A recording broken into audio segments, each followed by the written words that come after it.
जानेंगे class 12th का 4th chapter जीवों में जनन। अब जीवों में जनन क्या होता है? रिप्रोडक्शन इन ऑर्गेनिज्म इंग्लिश में कहा जाता है। तो इस अध्याय में पहला है, हम पढ़ेंगे जीवों में जनन क्या होता है, जनन के उद्देश्य कौन कौन से होते हैं, जनन की मुख्य घटनाएं कौन कौन सी होती हैं और जनन की विधियाँ। फिर पढ़ेंगे आगे हम लोग अलैंगिक जनन किसे कहते हैं, उसके लक्षण, लाभ, हानियाँ तथा अलैंगिक जनन के विधियाँ भी पढ़ेंगे। कायिक प्रवर्धन किसे कहते हैं, प्राकृतिक एवं कृत्रिम प्रवर्धन किसे कहते हैं, सूक्ष्म प्रवर्धन किसे कहते हैं और लैंगिक जनन किसे कहते हैं। इस चैप्टर में हम लोग इतना कुछ पढ़ेंगे।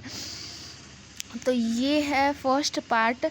तो देखेंगे जीवों में जनन यानी रिप्रोडक्शन इन ऑर्गेनिज्म। जीवों मतलब जो सांस लेते हैं ये जीव ही आते हैं। मनुष्य भी जीव में आते हैं, जानवर भी जीव में आते हैं, पक्षी भी जीव में आते हैं, जो जल में रहते हैं वो भी जीव में आते हैं। तो जीवों में जनन क्या होता है, जनन का मतलब क्या होता है, अपने समान संतान उत्पन्न करने की प्रक्रिया को ही जनन कहा जाता है। तो जनन समझ में आ गया होगा कि जनन किसे कहते हैं। तो इसके बारे में आज जानते हैं क्या होता है। जनन सभी जीवधारियों की जैविक क्रिया है, यानी जो भी जीव हैं वो जनन करेंगे ही करेंगे, अपने समान संतान उत्पन्न करेंगे ही करेंगे। ये प्रमुख जैविक क्रिया। सभी जीव नश्वर यानी मोर्टल होते हैं। नश्वर का मतलब होता है एक निश्चित जीवन काल के बाद उनका मरना ही मरना है, यानी उनको समाप्त हो जाएंगे। अब कुछ लोग कहेंगे कि मरना ही मरना है, तो आत्मा तो नहीं मरती है, मगर आत्मा एक शरीर से दूसरे शरीर में आती है, मगर जो शरीर होता है उसका ही त्याग केवल करती है। तो एक निश्चित जीवन काल के बाद इनकी मृत्यु हो जाती है और पृथ्वी पर इनका जीवन काल समाप्त हो जाता है। आई होप इतना समझ आ गया होगा आप लोग को। परंतु मरने से पहले अपने ही लक्षण वाली संतान के रूप में अपनी जाति के नए सदस्य उत्पन्न करते हैं।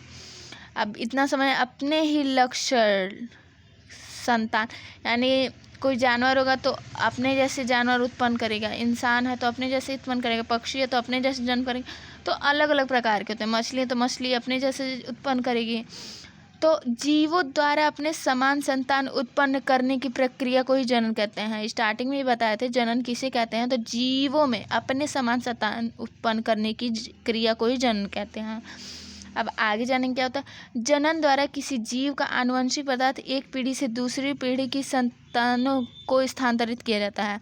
किसी भी जीव को अपनी जाति के सतत अस्तित्व को बनाए रखने के लिए जनन की आवश्यकता है। अगर कोई जीव जनन ना करे तो उस जाति का अस्तित्व खत्म हो जाता है।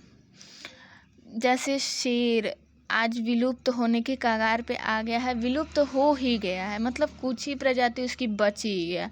गिद्ध की भी कुछ ही प्रजाति बची है जो विलुप्त हो चुका है। मछलियों की भी बहुत प्रजाति हैं जिसमें कुछ विलुप्त हो चुकी हैं।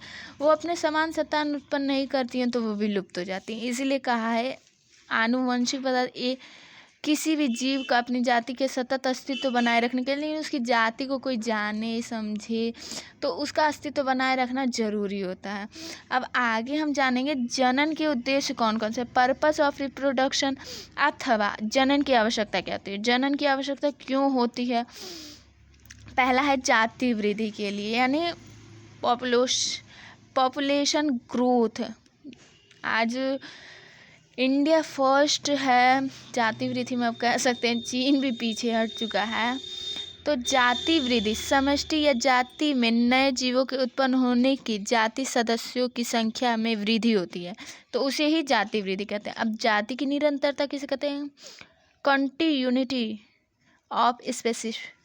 नई संतानों की उत्पत्ति के कारण पीढ़ी दर पीढ़ी जाति में निरंतरता बनाई रहती है। निरंतरता यानी पीढ़ी दर पीढ़ी जातियों की निरंतरता, यानी जनन होते करता है, ख़त्म होता है, फिर होता है, फिर ख़त्म होता है, फिर होता है, तो आगे जन्म लेते हैं, पीछे के ख़त्म होते लगे, तो इसी को जाति की निरंतरता भी कहते हैं। अब आगे है समष्टि का संगठन, पॉपुलेशन ऑर्गेनिज्म। समष्टि में विभिन्न अवस्थाओं और वायु वर्ग के जीव बने होते हैं। अब इसका मतलब क्या है, कहीं गर्म हवा चलती है नहीं, जैसे पानी में रहने वाले जीव अलग होते हैं, थल में रहने वाले जीव अलग होते हैं, वायु में रहने वाले जीव अलग होते हैं, तो उसी के बारे में कहा है आयु वर्ग जीव बने होते हैं। अब विभिन्नताएं कौन कौन सी होती हैं? वाइब्रेशन, जन्म द्वारा उत्पन्न संतान अपने माता पिता के कुछ भिन्न होते हैं। इसी प्रकार समष्टि और जाति के जीवों को विभिन्नता उत्पन्न होती है और उनमें पर्यावरण के प्रति अनुकूलों का विकास होता है।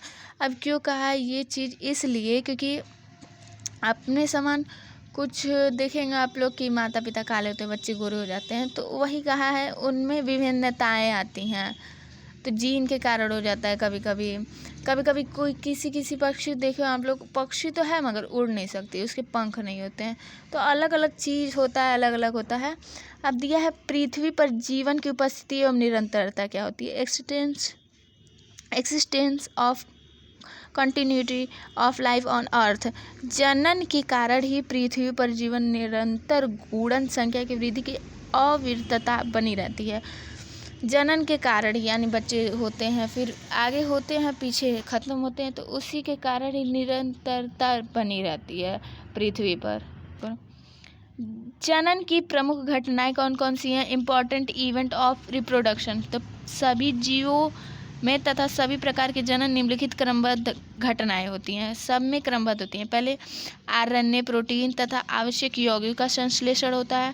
दूसरा में डीएनए अवगुणों का द्विगुणन होता है।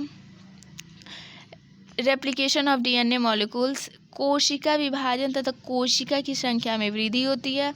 चौथा प्रजनन अंगों का निर्माण होता है, यानी हाथ पैर मुंह दांत ये सब आते रहता है, धीरे धीरे अंगों का प्रजनन होता है।